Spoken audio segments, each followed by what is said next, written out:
Bonjour Jean-Marc Ossibal. Alors vous êtes directeur général du tutélaire et on va parler de la qualité de mutuelle à mission que vous avez acquis en 2020. J'aimerais en savoir plus sur ce sujet. Tout à fait. Alors c'est une démarche dans laquelle nous nous sommes lancés en pleine pandémie en fait.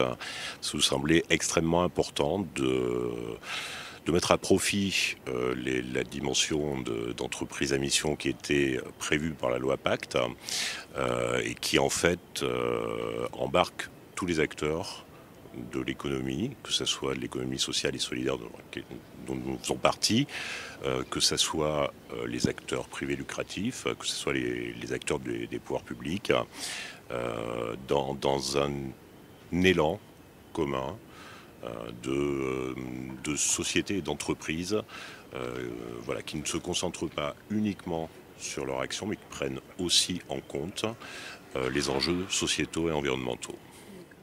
Et pourquoi s'être lancé dans cette démarche ?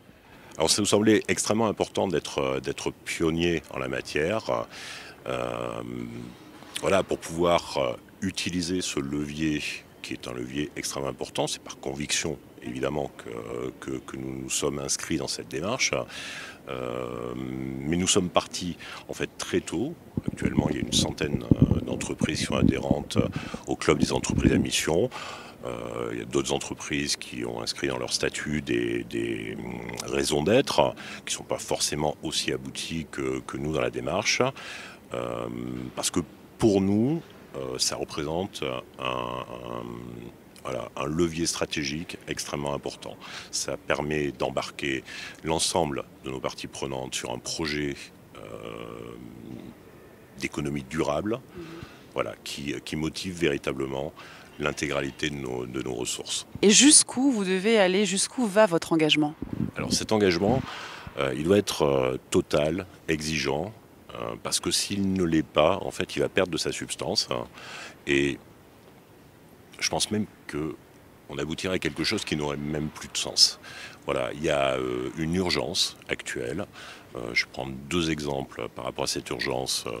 Les derniers rapports de l'Oxfam sur les impacts de la crise qui démontrent des inégalités croissantes dues à cette crise sanitaire, et le rapport du GIEC qui est extrêmement alarmant dans ses conclusions, qui nous pousse véritablement à non seulement à ne pas nous poser de questions sur le fait de devoir s'engager, mais qui prouve évidemment la nécessité de s'engager à fond. Ce sera le mot de la fin, cette nécessité de s'engager à fond. Merci beaucoup. Merci beaucoup.